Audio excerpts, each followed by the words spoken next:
We're all misfits. All right, you ragtag bunch of misfits. You're a scrappy little misfit, just like me. Biggest bunch of misfits I ever set eyes on. Good morning, Misfits. You are tuning in to the 24.1 Open Wrap-Up podcast with Misfit Athletics. The full Goon Squad is in the house. There aren't many honorary members of the Goon Squad, but our guest today is definitely one of them, Paige Semenza. Welcome back to the show. Thank you. Well, actually, before we get started, very important, this episode of the podcast is brought to you by Sharpen the Axe. If you are listening on Tuesday, March 6th, that means Tuesday, March 5th, that means that in the next 24 hours, we will be releasing some new stuff.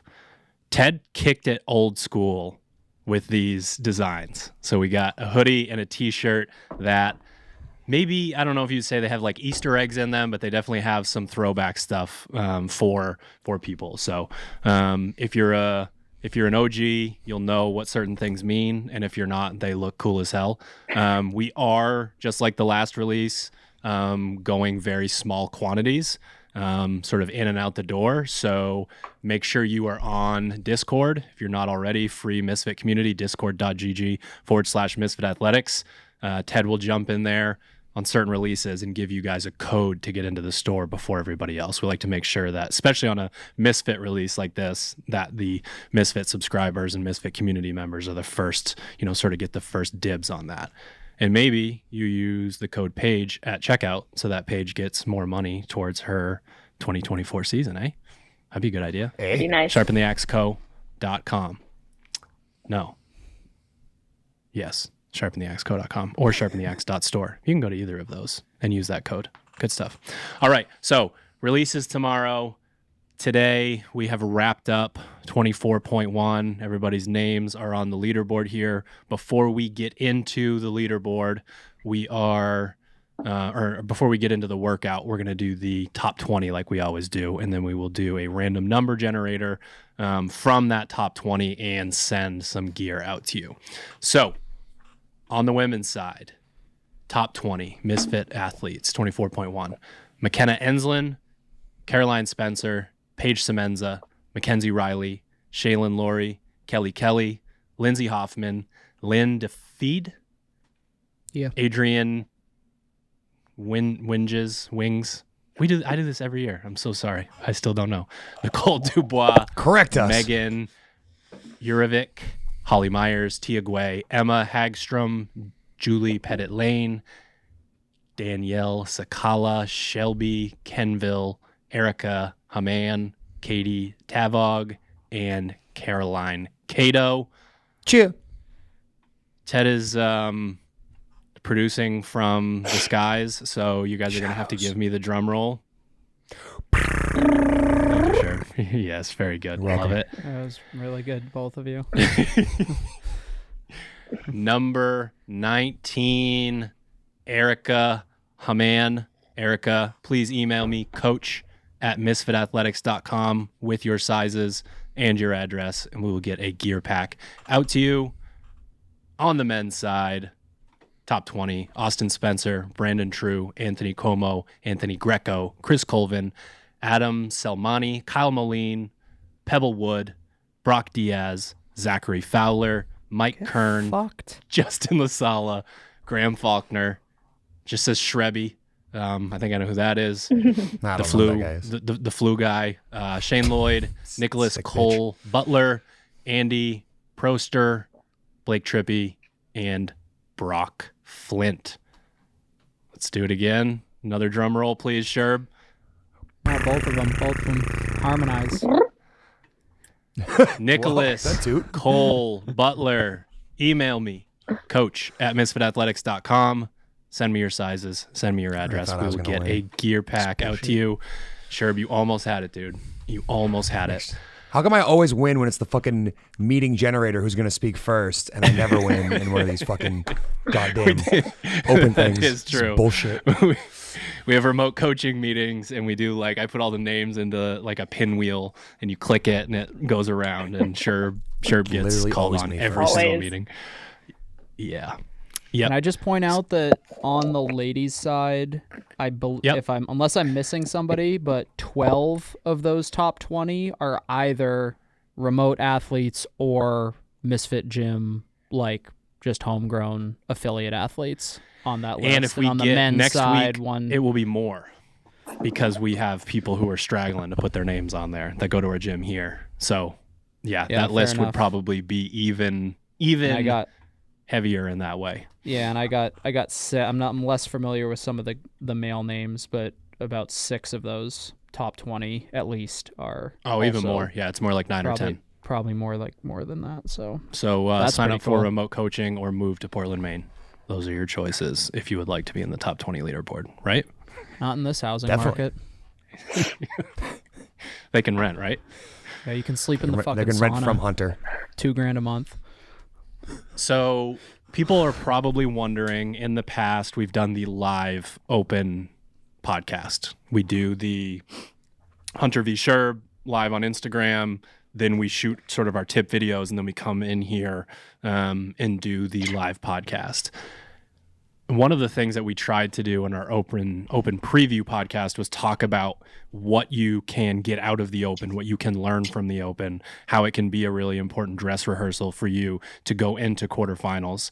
And we actually thought that, having a guest like Paige and talking through the workout a bit more in hindsight and talk about like what sort of higher level athlete IQ athletes and coaches think about when it comes to these workouts and sort of what you can do to work yourself into a place where you're very ready for more online competition, especially if that's sort of like your peak of what you're doing. So with that in mind, we thought we could actually get you guys more information that's going to help you more with quarterfinals by doing this podcast afterwards.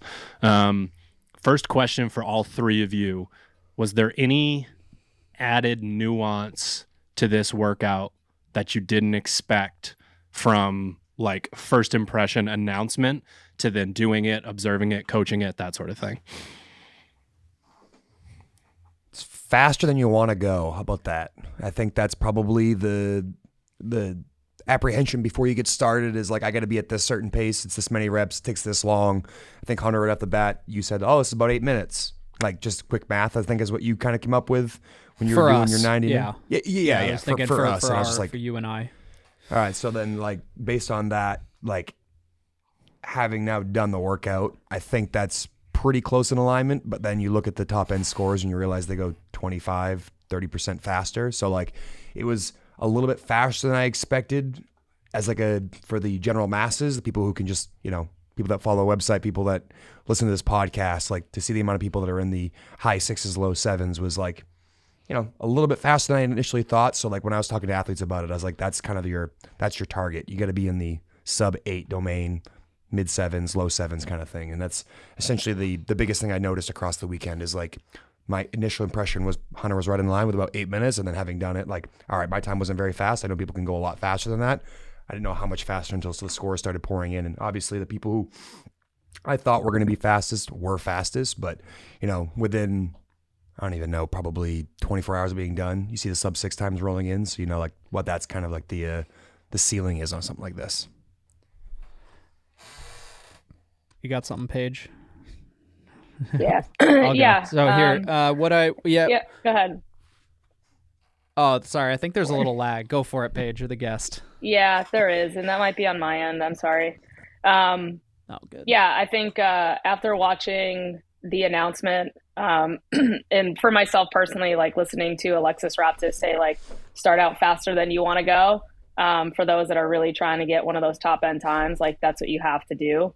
But I think there's a fine line in doing that for, more of the masses of people, like just watching in our affiliate, you see everybody's demeanor change in the set of 15s.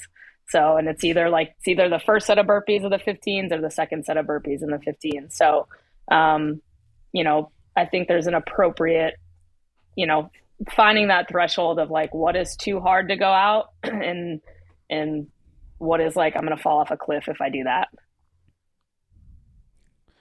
I think my biggest when we did the math when it was released, it was like 8 minutes give or take for like, you know, athletes in our SHRB and our like your kind of capacity level. And then just thinking about some of the times, I think the 6 minute time frame makes sense as far as that, just working out to 30 reps per minute for both of those movements for 6 minutes. And I think at the level that, you know, at you know, your level, Paige, that's pretty reasonable. And at that point we start to get into the nuance of like height and distance traveled of the dumbbell and all that sort of stuff where some folks are going to go a little bit quicker.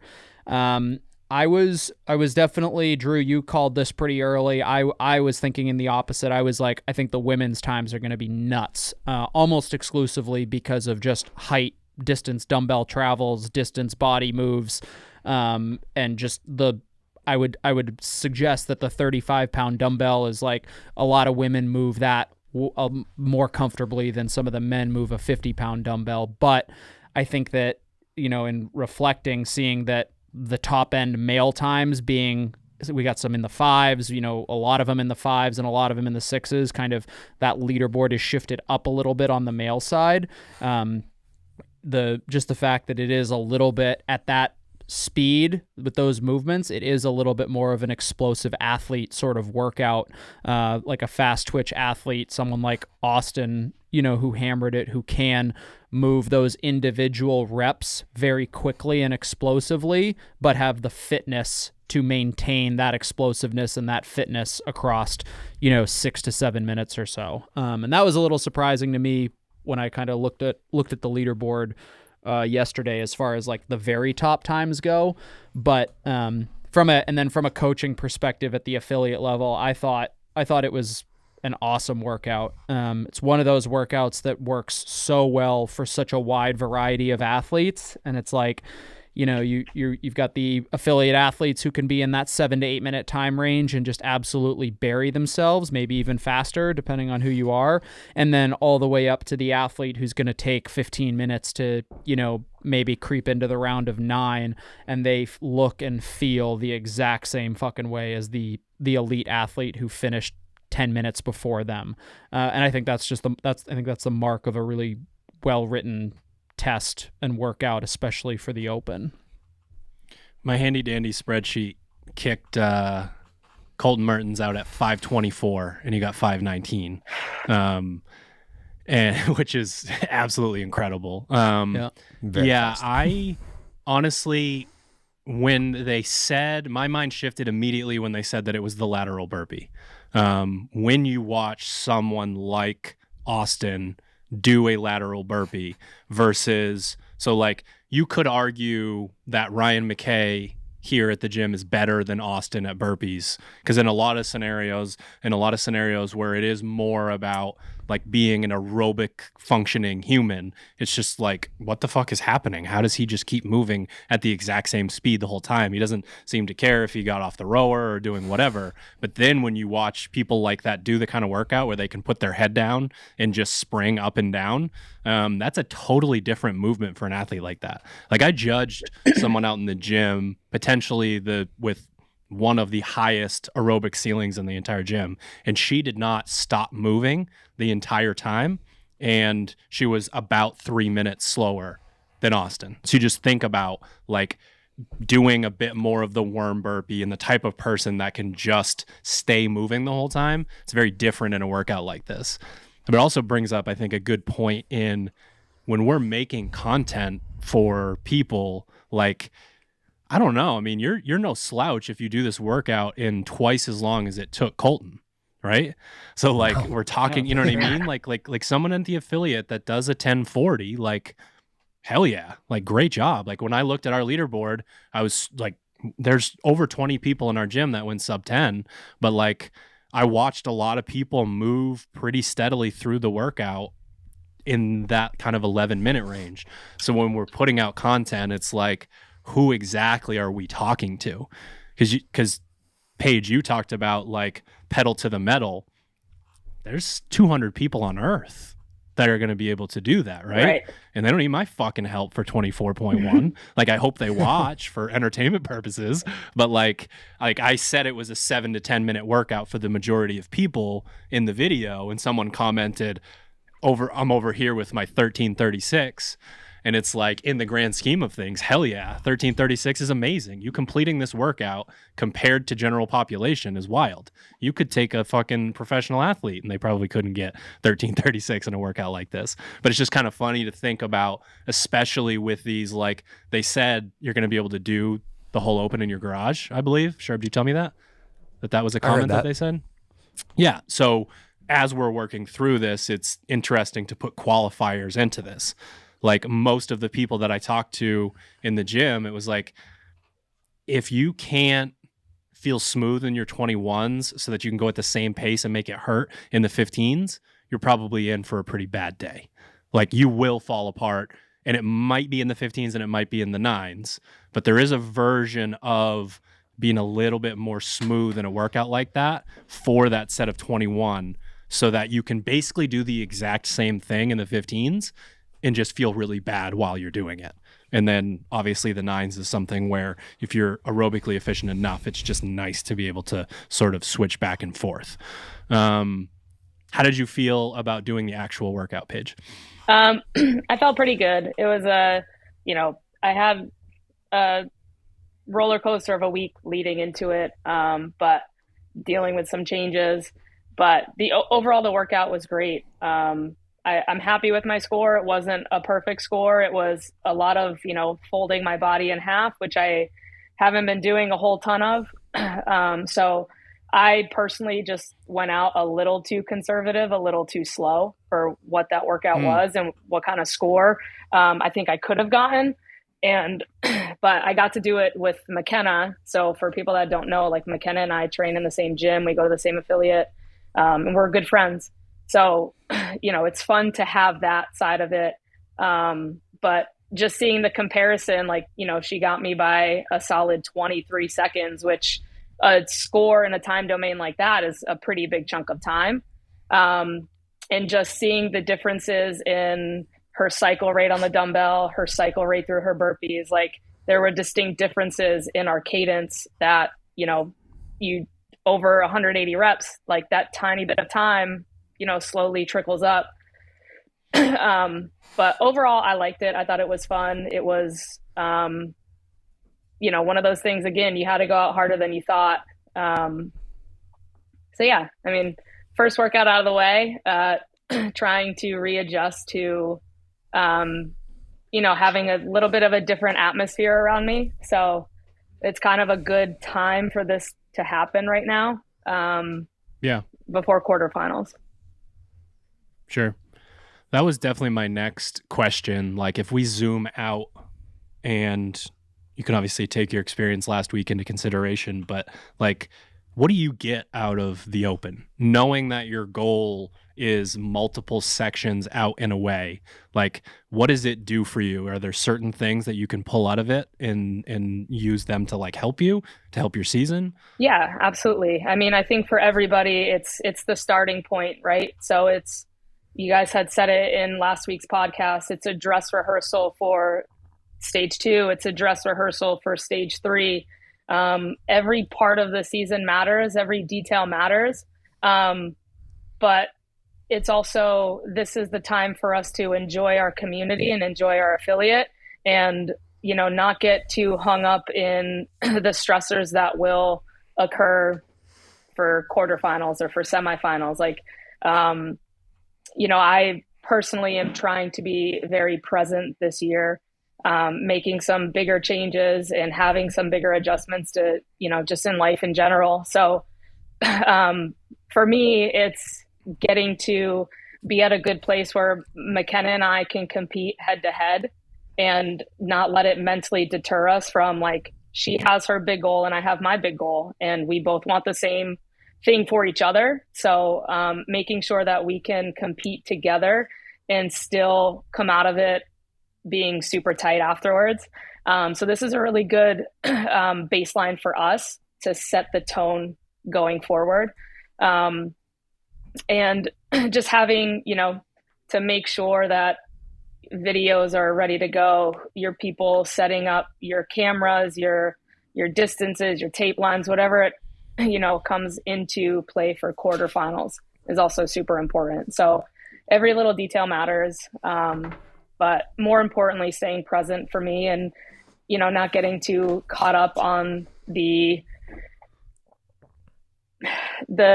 minor stressors that can become bigger stressors if you let them, I guess is what I would say. Sorry, my cat. Yeah, I like to say that good training partners are teammates until like that big final show.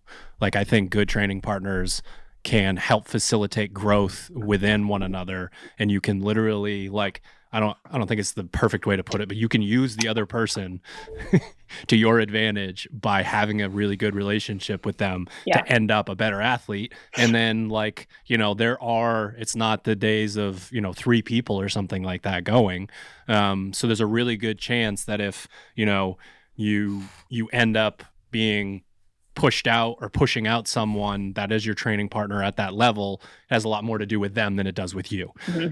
When you get, sort of to that point. So, it was really cool for me to see the video of you two doing it together and her feeling like she could push in that way with you there. I think that's a really big step for her. And we've talked about it a decent amount. It's just like, if you're stressed about going through the Open and quarterfinals and there's a semifinals or games athlete at your gym, fucking work out with them. And if you're in the vicinity of them in the workout, you will qualify for the stage that you want to. Like, that is a gift.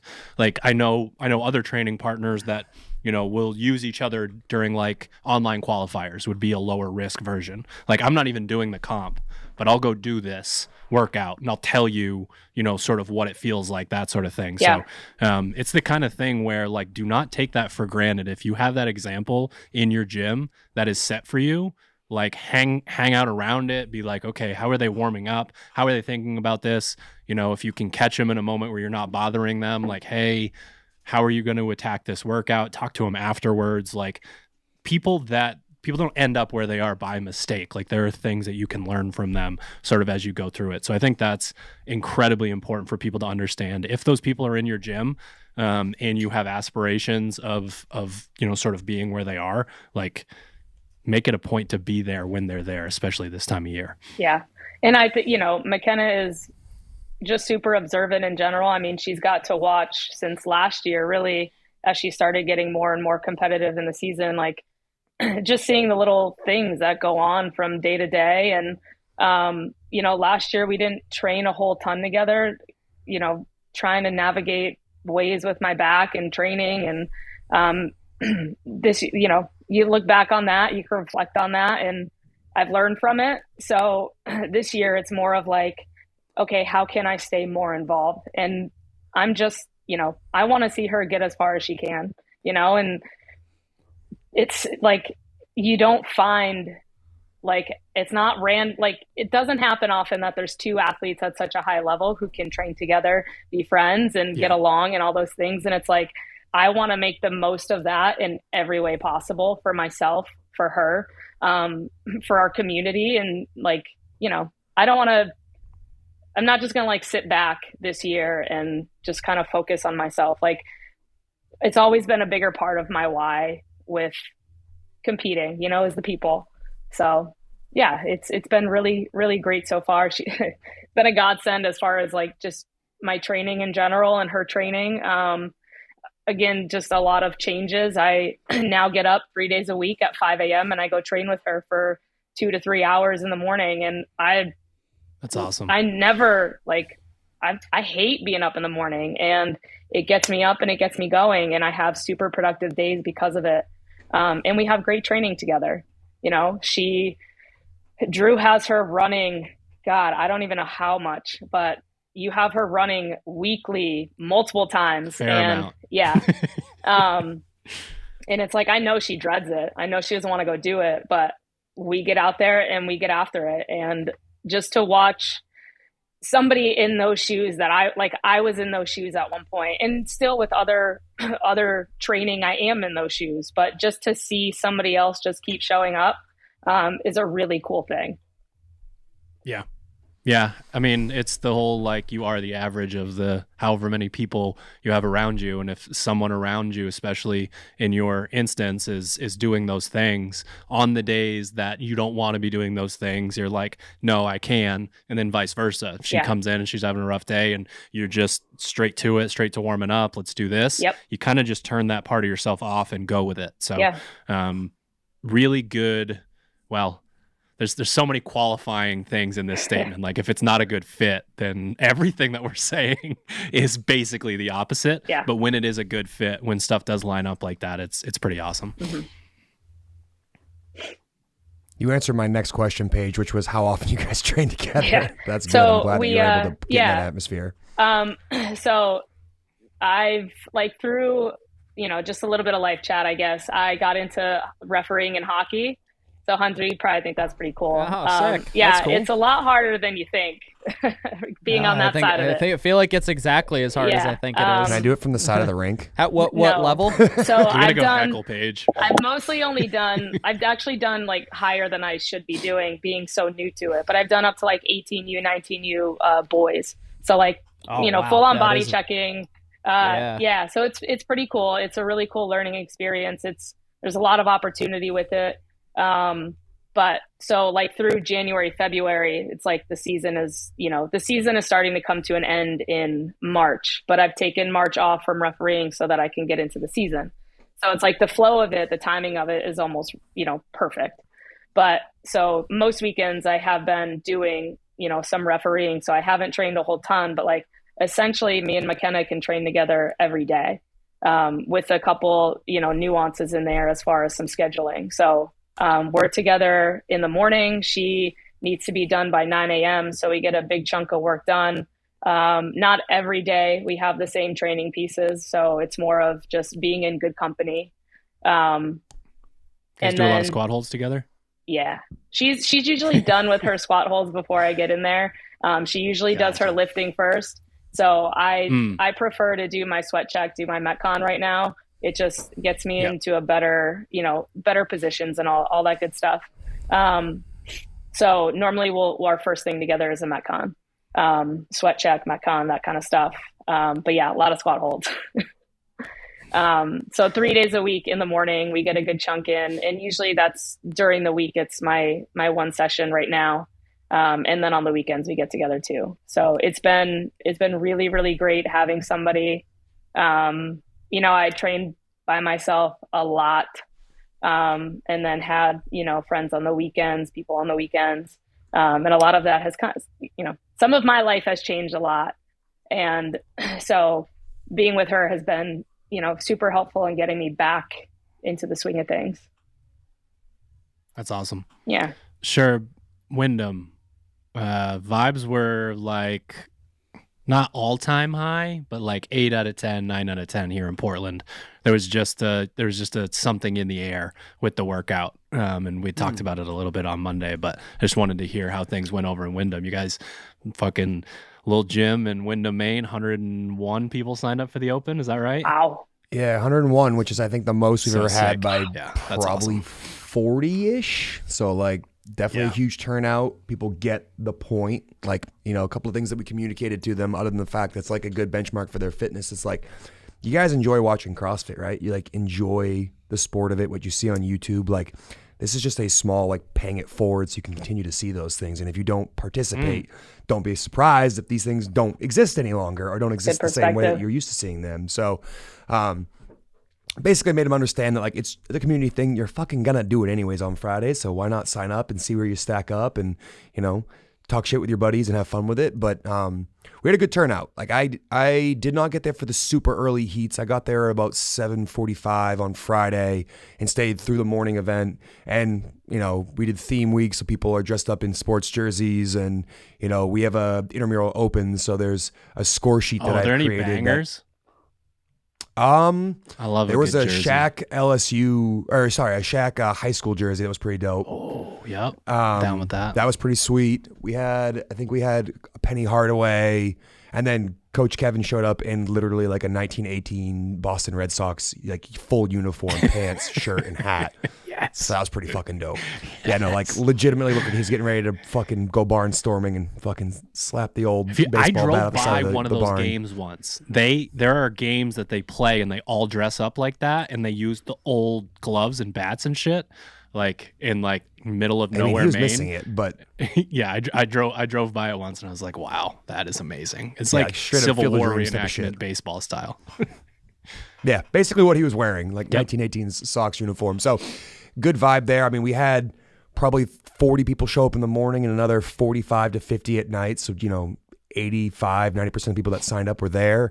And then, people just made a good time. I think one of the things that sometimes gets lost in the sauce, or like someone who doesn't know, is that like I had a member show up and she's like, well, I want to come work out, but I don't really want to sign up for the Open. She thought like we circled up around her and like screamed at her while she did the workout for 15 straight minutes. And like that was the experience of what the Open was. And I'm like, nah, like you're lucky if your judges, your judge is watching and you have one other person that's there to watch you do the workout because they want to see you do well. It's not a, spotlight in the center of the gym where you're the only Send person Hunter working out out. there The to entire judge gym's her. watching you. Yeah, should love that. But no, the vibes were awesome. We were, we ran heat straight through from about 3:30 until 7 o'clock at night. Every 25 minutes we'd do a heat. So really excellent turnout. Hunter, you got any fun anecdotes from Portland? We had we had kind of the standard gambit of stuff. A lot of first time folks not really sure if I should sign up for the Open, that sort of thing. I'd say one of the highlights is fucking Tommy, one of our newer members. He did our community class for a while before he finally pulled the trigger and took the beginner's class, and he's been an awesome addition to the community. And about 4 minutes into the workout with a 35-pound dumbbell, that poor bastard Yes, he did. exited stage left for an evacuation and then returned to complete his workout, which was outstanding. He's one of those. He's the type of guy who's still feeling things out and is still relatively new. Doesn't maybe fully grasp like the kind of the spectrum of intensity that we might have over the course of different workouts. When it's a short one, you got to go very, very hard. It's a longer one, let's pace ourselves. He's not riding a 10 speed. He's riding like a 2 or 3 speed.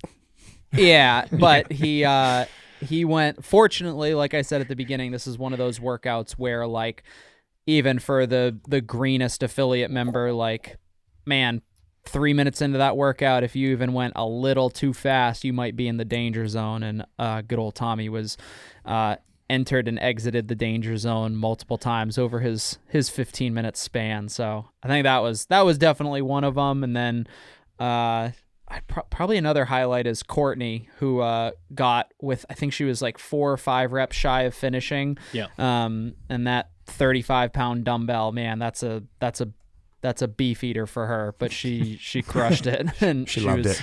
She did great. It's her dream so. workout. If she would work out for herself for the Open, this would be it. I walked up Yeah. to her and I was like, tell me how excited you are. She's like, I'm so excited. I'm just so excited. I forgot about And we Tommy. just had I was doing Yeah. I was doing splits for an athlete, and like out of the corner of my eye, I like wanted to watch so bad because of course Coop was like playing it up, like Gassing him up. yeah, like running yeah. after him, Oh, cheering yeah. and everything. And it was like I saw him run out the door, and I was like, oh no, poor guy. I also judged a Well, first see ya. time. I was judged a first Yeah. time athlete, and we talked through the fact that he did not pace very well in workouts yet, that he was still learning how to do it. And I kind of talked him through it a little bit. Dude, 3, 2, 1, go. He could have thrown that dumbbell up to fucking Saturn. fucking cannon. It's just like, you don't get extra points fucking if full you're launch. like, yeah, just like getting Yeah. airborne at the top of every rep. Like you got to Yeah. take it down a notch. It was great. You can do the whole workout in 1 rep. It's easy. That's great. Now we just had it was a great vibe and a lot of just really good scores from some athletes who like just putting up numbers, trying to like we have a handful of athletes who really like to target the coaches and their scores, and whether it's beat them by You.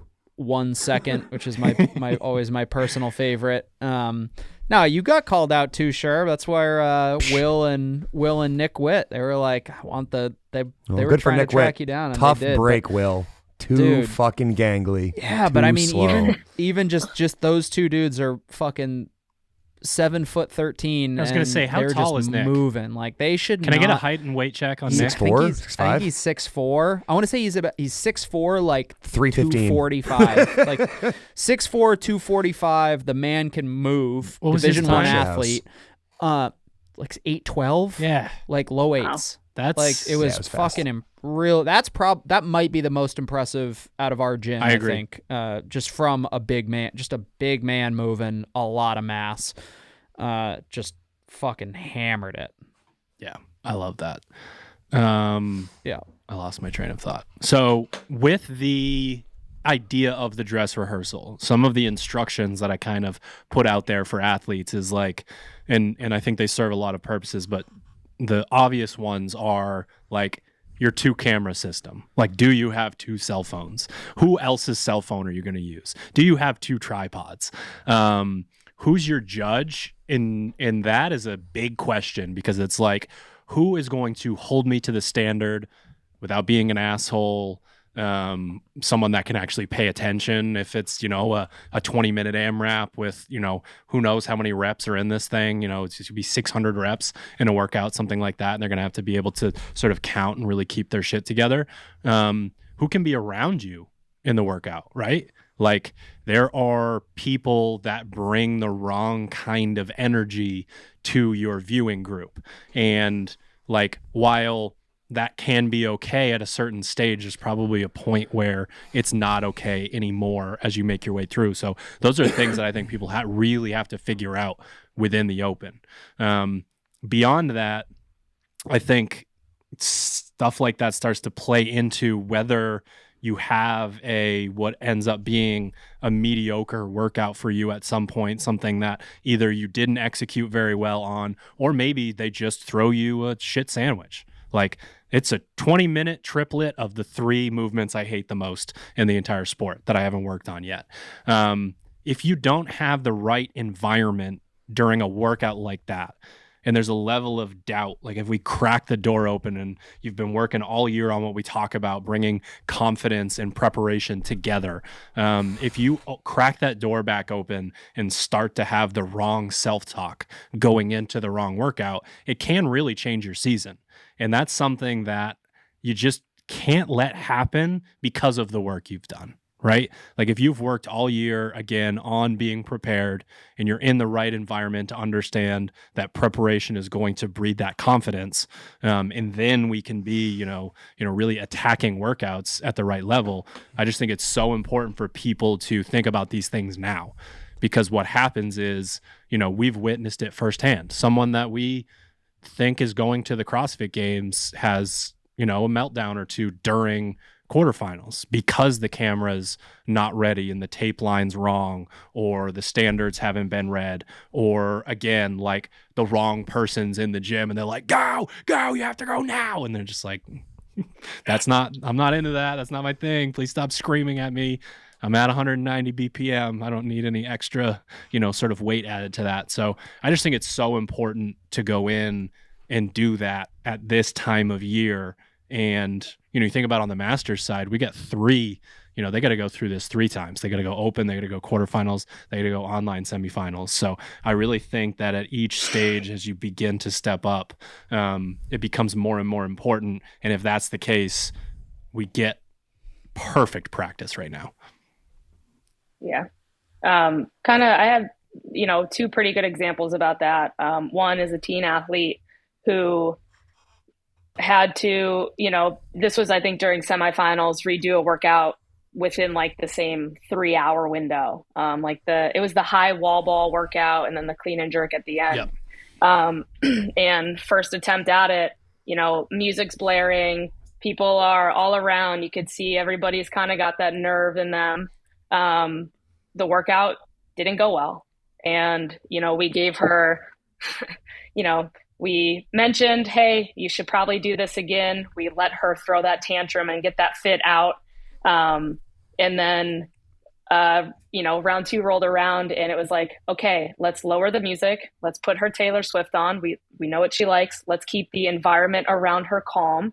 And she went and she smashed the workout. And it was just a matter of, paying attention to her personality and knowing what she feeds off of in a positive way. And that was the make or break for her going to the CrossFit Games or not, was, doing well in that workout and having that type of environment and, learning that a little too late in the season of like, I need a calm atmosphere around me, and something that we could have been prepared for way earlier on. And then kind of my second example is, using McKenna. And this is more of like seeing her in training and watching her self-talk on certain workouts. You guys have been drilling running, so I'm going to use the running stuff as an example. I see her self-talk, I see her body language, I guess I should say. I don't know her internal self-talk, but I can read the body language pretty well. The pre-swim and I know when the running body language. Exactly. Okay. Yeah. I'm tracking. Just goes, yeah. So for her, like, I know she needs somebody to help talk her up, to help remind her that she's very good at what she's doing. And even if this challenging thing is going to be challenging and maybe not her best score, she's still really fucking good at it. And for us, she's preparing for quarterfinals and semifinals now, like in her training now, in reframing her self-talk. So, like you're saying, the open is the dress rehearsal, but also like your everyday training is your dress rehearsal no matter what. If you have a piece, like you said, is 3 bad movements for you, well, if you go into that, you're going to get a pretty crappy score if you have that kind of talk. But if you can go into it and reframe it and go in and just with the expectation of you're going to give your best, you're going to see, you're going to come out better on the other side of that. And I've just, been able to witness that multiple times. And for McKenna, I got to know her pretty well. So I know what helps her. She knows what helps me, which is a pretty cool trade-off. Yeah, for sure. I think what's funny is my mind immediately goes to 2 places. One, I gave that example of the long AMRAP triplet. The more elements that we mix in and the longer the time domain gets, the more it becomes a fitness test. And then Johnny, who loves muscle ups and is super strong or whatever, he's fucking in a shell by minute 11 and you walk past him because you've been doing the work that you're supposed to be doing. So those reframes, it's important to have someone around that can give you like the actual rundown on what matters within this workout. It's going to be very rare with the amount of like testing that they do for them to put out a workout that's dumb enough for your fitness not to like ring supreme. Like that doesn't happen very often. And then I think really good point on the idea of it brought me to how I talk to certain athletes about redoing a workout. At the higher level, I'm completely fine with an athlete redoing it because they want more out of themselves and they want to sort of stoke that competitive fire. I don't think you can ask someone to be that competitive at specific times. You know what I mean? Like there are ways that like you can wear it that don't look so great, but you can still have that spirit within yourself. And I think letting someone go in and do a redo because they're like, you know what, that wasn't me. The atmosphere was just off, or I wasn't quite ready for point 1. Like I'm going to redo this workout because I need to know that like I can go in and push and do this thing. I'm totally fine with that.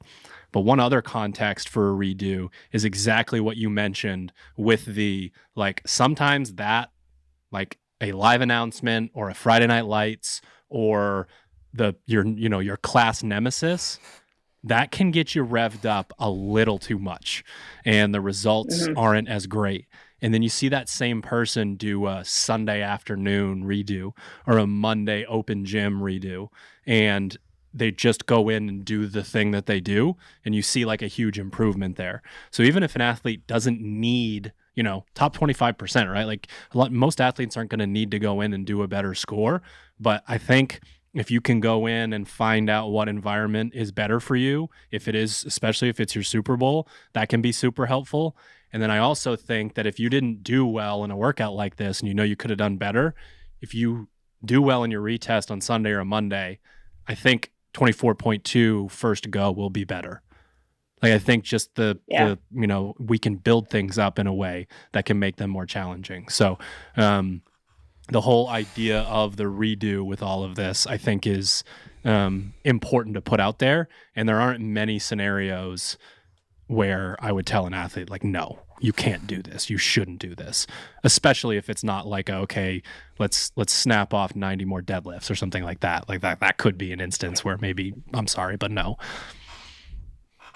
I think especially for like an aspiring competitor or someone who's just getting into it, or maybe is only a year or two in or whatever, or just has bigger goals as far as the level that they get to, is the benefit of redoing is that, like, the difference between your Friday and Monday redo has nothing to do with your fitness. Obviously, you didn't get fitter in that short span of time, but there will come a stage of competition where you don't get a redo. And we see people who just repeatedly go through open workouts and are just like, yeah, I just didn't push it as hard as I need to. I'll do it on the redo. Or, it's like, I did somebody else's strategy and it didn't work very well for me. I think the benefit to the redo is it's essentially strategy practice. It's you having the ability to learn about yourself against a known enemy. Even in training, we rarely repeat training pieces exactly as written. And even when we do, it's over a long enough period of time that your fitness actually probably has changed, and that you can just do better because you are fitter. But when it comes to the open, and to a certain extent quarterfinals, the benefit of the redo is learning about were you the athlete who came out way too hot in the round of 21s, or are you the athlete who was terrified of the volume of burpees and you finish the workout and you're like, why don't I look like everybody else right now? And it's because you just didn't go hard enough. And I think for an kind of an amateur competitor, that is really, really valuable information. I don't do well when the music's at 11 out of 10 and everybody's screaming at me, or I need that environment in order to do well, or I need a pace boat right next to me, or whatever it is. There's all sorts of things that you can learn about your competitive nature and like what works best for you with a redo. And again, like I said, it's not even quarterfinals. There's a reasonable chance that you will not have enough time to redo the workout.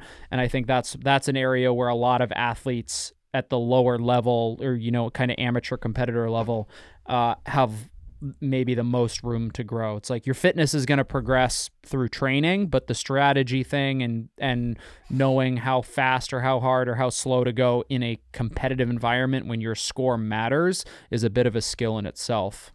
And it shows you how much you want it too. Like, are you willing to dig deep and do it again, even though you know it sucked the first time and it's going to suck the second time? But can you withstand a bit more and push just a little bit harder, knowing kind of the enemy in front of you?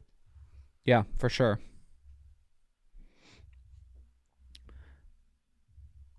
You're muted, Drew. Here I am. Classic. What is this, 2020? I know it's annoying to, maybe I should have skipped that part. I know it's annoying to ask for open predictions. So I'm going to ask the three of you what you would like to see for 24.2. What do you want 24.2 to be? And then just say why. Deadlift, handstand walk. Deadlift, handstand walk. Short, medium, long, heavy, light. Yes. Any of those. I feel confident in those two movements, so those two would be nice. Oh man, I call that the human paperclip. Real garage gym friendly with that handstand walk. Yes, very garage gym friendly. Good stuff.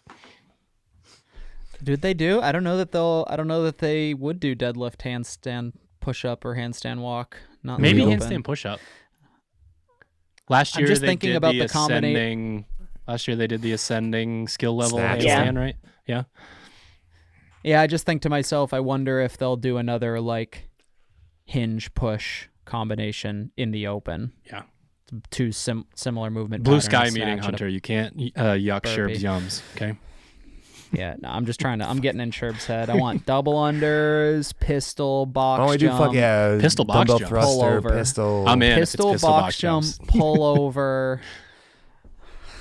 No, These are all wheelhouse. what I appreciate would you. I like to see? Man, Golf. I mean, keep that. Play nine. Nice 9-iron.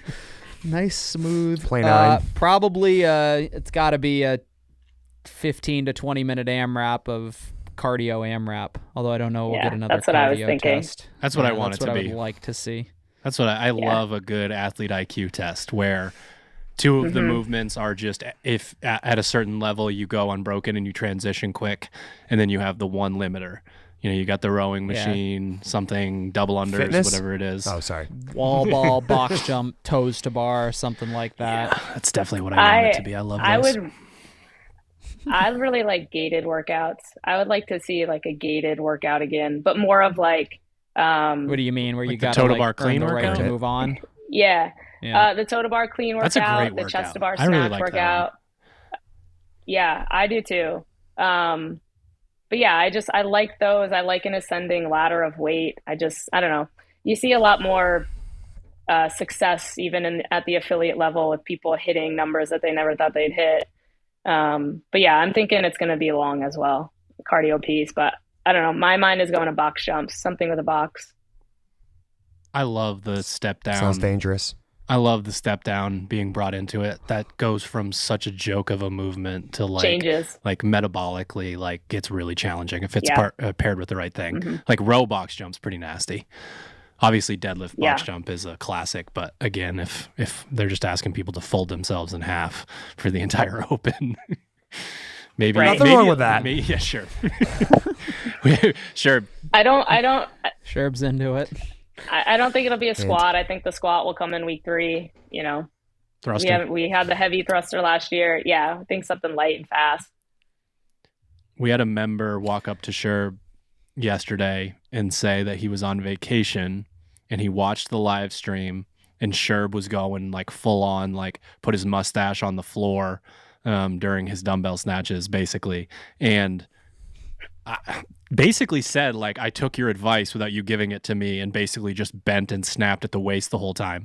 And Sherb was like, don't do that. What do you mean? Dude, don't do that. I think he was I serious. did not advise you to do that. He seemed I think very Tim was serious. too. He's like, yeah, I did it. I redid the workout too. On my back Hear hurt me out, after. Sherb. I took your advice and I did this. It's like, that wasn't my advice. What? Yeah, that's a do as I say, not as I do. I've just kind been of vibe. bending, snapping for 12 years. I'm primed for it. All right, guys, get your What, final here's thoughts. a- Oh, go ahead. No, go I ahead. got a question. Yeah, do it. This could be a final thought question. What? So you're an athlete and you did not do well in 24.1, whatever that Right here. means for Fuckface. you. What do you need to work on? Fitness. What's the missing link? What do you mean? Oh, like if that truly is a weakness. Like if If sure. that workout went poorly for you, like why is that the case? Sure. Or what? Yeah, and what do you need to work on? I really think anyone who did that workout and it took between, I'll be a little friend. Well, no, like 7.5 to 10.5 minutes. If you were within that time domain, I think knowing how to pace that kind of workout is like so incredibly important. Again, there is a level of athlete that was able to stomp the gas pedal, and there was a little bit of like trade-off, I think, end of 15s into the 9s, but I don't think playing around with the strategy would do much for an athlete like that. Like pushing at this point versus pushing at this point. If you push all the way through the 21s, that's a huge bulk of reps. But I think it's really interesting to that. I mean, that time domain is very challenging, right? Like we're talking about what energy systems are coming into play here. And if you really wanted to be able to bring that time down into, you know, if we call the 7-minute-ish time domain and below, sort of the elite level with something like this, you have to know how to flirt with threshold for what feels like a very significant period of time. And that can show up in so many different places in your training. I think learning how to do it is easiest in machine intervals and then in CrossFit intervals. But you have to know, like I watched someone out in the gym that's pretty fit just kind of milk it a little bit too much. And I was like, I don't like understand what I'm watching. This is a very weird execution of this workout. Then we saw a bunch of people, like we talked about last week as a joke, loading up into the cannon and launching themselves into the ceiling for absolutely no reason at the beginning of the workout. So both of those things can happen. So can you go into, it's one of the reasons why we have the gears chart, right? Like, this workout's probably either a 152, 153, or 154. That doesn't give you a lot of room. And you're going to be, if it's the right gear, you're really going to be like flirting with how you feel the entire time. And I think that's incredibly important to have like those like warning systems built in and know like, oh, this is a little bit too much, but I can't panic because it's too much. I just have to slow down a tiny bit. I can't overcorrect and slow down to a point where I'm going to ruin my workout. Like, I think there's a lot to that. So athletes getting very used to threshold training and knowing how that could translate from I got my beats per minute in my face or my stroke rate or my 500 meter split versus I got nothing. All I have is my athlete IQ, sort of intuition, that sort of thing. I think you have to know how to go there too. Like, you have to know that holding your threshold is not going to be comfortable no matter what gear you're at. Like, a gear one piece, like sometimes, people see that gear one, it's like, oh, this is going to be easy.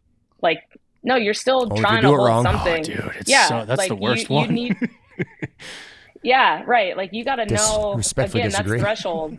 How long can you stay at that place, and how long can you hang on to that? Yeah. So I would say you have to experience that more often in training of, going there, finding that threshold, whether it's gear 8, it's gear 2, it's gear 4, it doesn't matter.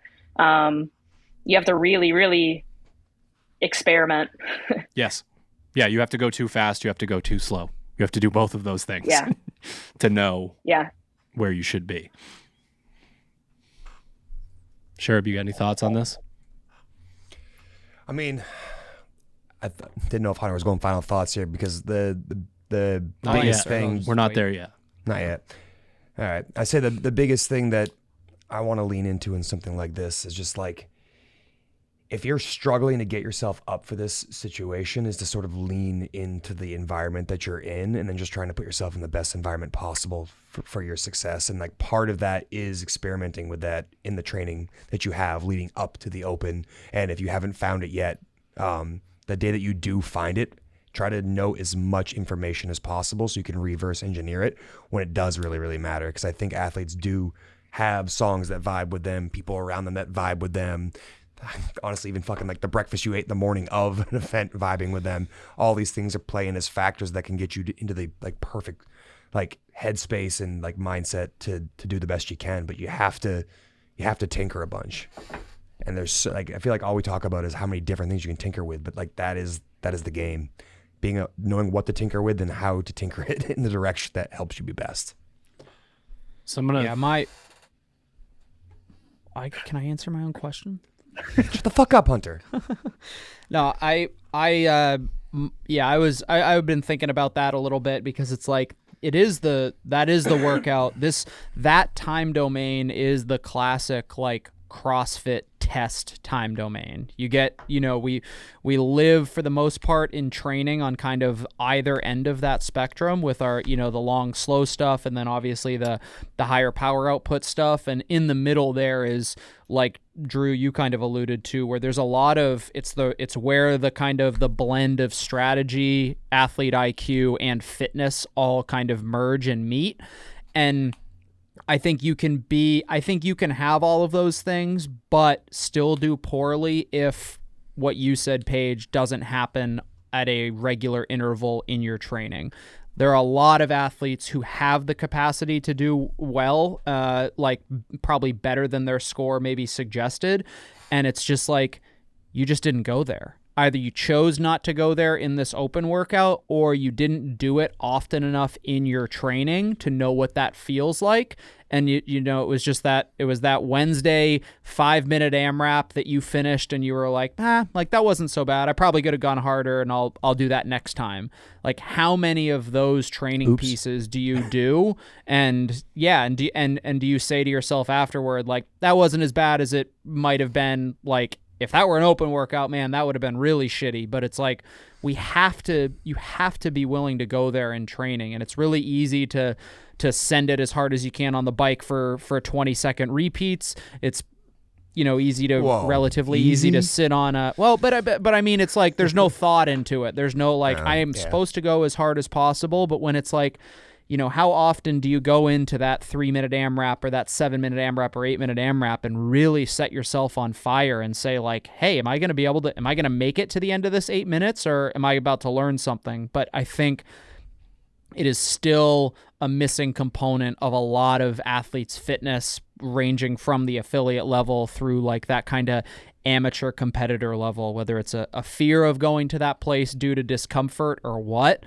but doesn't fucking matter, because you're not going to go anywhere in the sport or get the results that you want to see at the affiliate level if you're not willing to go there, you know, on a semi-regular basis. I think the discomfort story is one that athletes actually make up and tell themselves as a way to shield from insecurity.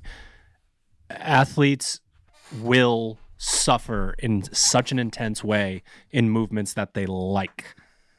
So when you tell me I'm not going to push on the assault bike, or I'm not going to do this because it's going to be too hard, I've seen your too hard. I've watched you do it so many different times. You've decided that this is worse, even though there's no metric for you that makes it worse other than your ego doesn't want you to go there. And it's like, that's the lowest hanging fruit we have. If you're a high level competitive athlete and you actually have a weakness, like, what are we talking about? Let's get to it. Let's get to work.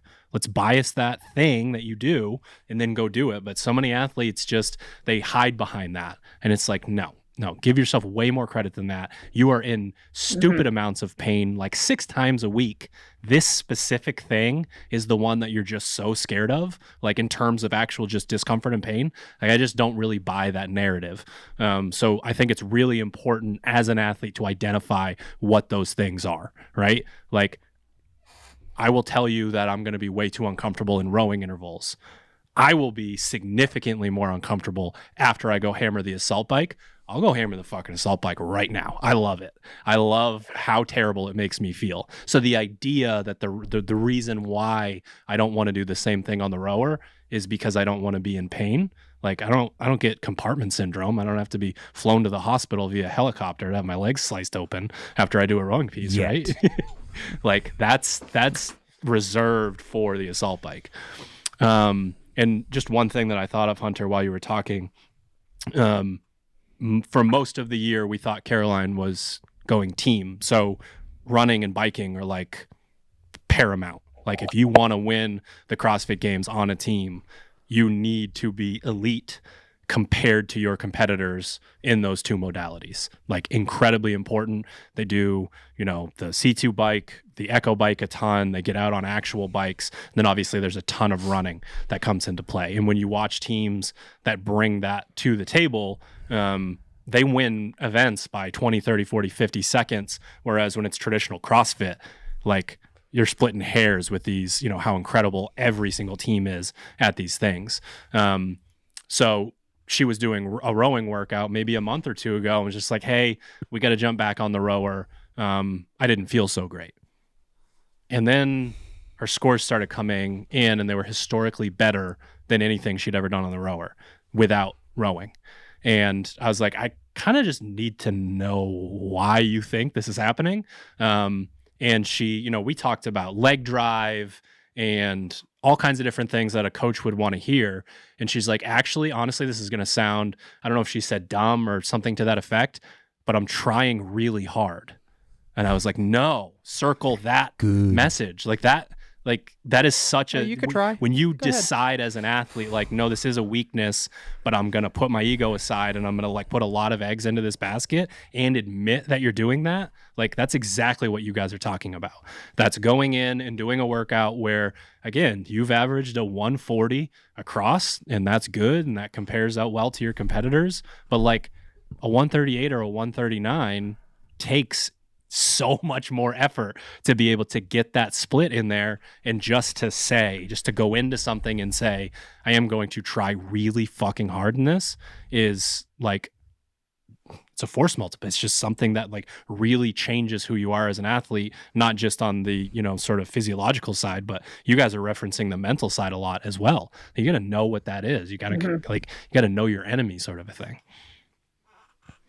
The other part of this that's interesting is the energy systems conversation. I don't know how much you guys have thought about that, but like Hunter, you talked about what you thought the workout was versus what it actually is. If we go that same time domain and we make it a little bit more muscle endurance, the leaderboard flips completely, right? Fast twitch athletes, when presented with enough muscle recruitment that they have to use up all of that energy, like they got to go somewhere and then they have to switch over to the energy system that they can't really keep up with other people in the exact same time domain, is completely different. Like could not be more different. This workout was very much like, at no point did you see, like afterwards someone would say, oh, I actually felt a little more in my midline or my tricep or whatever. I don't think many truly competitive athletes were thinking anything other than, whoa, this is a lot. Like I got to do more of these, like, you know, that sort of thing. So it's cool that we're in a sport with that level of nuance, that you could put together a couplet that to the wrong person, someone that doesn't study this stuff as much, it would smell the same. And it's like, no, this is not the same thing. If you take away their ability to be powerful with higher rep, more muscle recruitment, they get a completely different score. They add a couple of minutes, and then the person that's a little bit more aerobically sound sort of comes through and takes over in a workout like that. So just kind of an interesting way to look at stuff like that. I think that's another reason it makes the... What's that? They should have made us a deadlift. You're right. 225 deadlift, 21, 21, 15, 15, 99. That's what I vote for next year. I mean, I wouldn't be so bad. That sounds fun. 90 reps of each. It was 100 the other year. 10-minute workout, Sherb. Same thing, basically. We killed Sherb on that redo. No, that was one of my favorite memories of all time. Oh man, Sherb went there. It was a good time. Sherb tried real hard. Sherb tried. Yeah, I did try hard. That was amazing. He tried and did it. Yeah, the energy system thing is interesting and I think that in your example, like, well, if the workout had been something that buried, you know, the fast twitch athlete a little bit more, I would just say then maybe it wouldn't have been as balanced of a workout as it was, or, you know, it becomes a little bit more about a different type of fitness versus like, you know, this workout. Obviously some folks at the, you know, affiliate level, it's just like, wow, that dumbbell is just straight up very heavy for me. But for the most part, you know, in that 7 to 10 or 12 minute time frame, it's all fitness. It's just like, yep, sure, that dumbbell might be a little uncomfortable for you, but like you can lift a 50-pound dumbbell. Like, how well do you lift that 50-pound dumbbell when your heart rate's been at 190 for the last like 6 minutes? And ultimately that was kind of the point of the question, is like, I guess, do your bitch work. Maybe is the circle that. Just do your fucking bitch work. Have a nice day. Do your bitch work, I believe, is going to be available tomorrow, March 6th, sharpentheaxeco.com. Use the code word Paige to save 10%. And Paige gets 10% as well. Also, for next week, 24.2, if you would like your name read, if you would like to be entered into the drawing, please go to your competition dashboard, games.crossfit.com, go down to the custom hashtags and put in a Misfit Athlete 24. You know what? We might, I'm gonna start throwing some promises around with Ted not in this to know if it's actually possible. It is going to be, I believe, he's gonna love this, podcast number 300 next week, which is a lot of fucking podcasts. There's a lot of the Goon Squad running their suck, as Hunter would say. Let's do, we're going to do more prizes. We're going to do a random number generator for everyone, and do some MFT or not MFT 300. God, we're at MFT fucking 4,000 or something. Podcast number 300. So we're going to give away more prizes next week. So make sure, again, games.crossfit.com, your competition dashboard, custom leaderboard, hashtag thing at the bottom, Misfit Athlete 24. That was your I was checking to see if you could do that amount of time Can't. to come up with your final thoughts. And if you need more, I'll go first. All right. Are you guys doing a Hunter v. Sherb? Are you guys doing a Hunter v. Sherb for 24.2? Word on the street is we're doing a McKenna v. Paige on Saturday. That sounds way Just let cooler than y'all know. Hunter Sounds shirt. way if I'm more being exciting. honest. Not change what happens on That Thursday. sounds significantly more interesting than Hunter v. Sherb. Unless it's deadlifts and handstand walking. Then it's super Then I'm in. interesting. Then I'm really in. Okay. Outside of that, I'm not in. All right, I'll go first on final thoughts. I really kind of stuck on Sherb's comment about if you want to, like, getting people to sign up if they're a fan of the sport. Yeah, I don't think I thought about it from that perspective. No, I definitely didn't. And what's really cool about Wyndham, again, is they've been able to sort of go along for this crazy journey with Austin and Caroline, and they have, you know, sort of this larger investment within the sport. And that's such a great way to tie things back together. Like, especially here in Portland, you turn around and point up to the wall, and it's like, you know, if any part of you is here because of sort of the history of Misfit Athletics, like, and you want this whole thing to continue, going in and supporting the actual sport itself. I didn't think about it from that perspective. Kind of a cool way to think about it, and a cool way to get people to sign up for the Open. Because again, like, if you don't sign up for the Open, you know, over a long enough time horizon, then, like you said, we either don't have the sport or we have some version of the sport that no longer feels the same and involves the community to a level that makes it special. My final thoughts are just leaning into the community on this side of, you know, more of the affiliate athlete or someone that is aspiring to be a competitor, but maybe is still on like the fringe between being highly competitive and like the best in their affiliate class. Like, if you put that extra stress on yourself in this time of year and you're struggling to like find that gear, or you're like, I can feel like I can bring it, you know, in October, I can bring it, and I can bring it in June, but bringing it around the Open is tough for me. It's like, lean into the community and use that to fuel you. Like, one of the things I think is really cool, and this is not going to be for everybody, but for a lot of people, being in the environment around other people, you know, going hard and going to that spot, or finding someone that's, you know, of your similar level to go against head to head, is a great way to help you push into that gear. So if you routinely try to avoid that situation and wonder why you can't get up and get there, like, that's what I would encourage you to do, is to put yourself in that environment and lean into that. Because if you ever decide to be competitive, you need to be comfortable going there with people watching. So the community is a great way to get involved. And then you can just kind of pay that forward afterwards. And being an athlete who pays it forward to the rest of your community creates the group of people around you who want to rally and see you succeed. So kind of a never-ending feedback loop of positivity that gets both your affiliate really fit and your community really fit and you really fit at the same time. I really thought this was an awesome kick off to the Open, as far as the workout, like the actual, you know, logistics of, and how the workout was written. So kudos to CrossFit on that. I hope that I took the survey. They sent out a survey regarding the Open announcement broadcast, and I provided some feedback. I personally did not enjoy the fucking strung along. The Open starts at 2 p.m. Just kidding. Here's an hour of elite athletes doing one clean and jerk at 165 every 10 seconds for 5 minutes. That's riveting. Stupid. But I will definitely give kudos to CrossFit as far as putting together a really, really good test for like kind of that whole spectrum of athlete. And I think that for whether you're a coach, maybe even more so for coaches, but coach or aspiring athlete competitor, like what 21.1 was like CrossFit in its most probably bare bones essence. Like, live your life in couplets and triplets, keep workouts short and intense, like everything kind of about CrossFit and like what the original intent of it was, constantly varied high intensity being the big qualifier there. Movement is how you get fit. And my last question there about, what do you need to improve on for the next year if 24.1 didn't go as well as you wanted it to? It's like, that was as CrossFit-y as you could possibly get, and it was like beautifully put together in a workout that you can have fucking as many athletes doing the workout in your gym as you have dumbbells to let them to do it. Let the fittest athletes rip for 6 to 7 minutes and bury themselves. Let the, newer athletes struggle for 15 minutes in a challenging workout that'll make them feel the exact same way.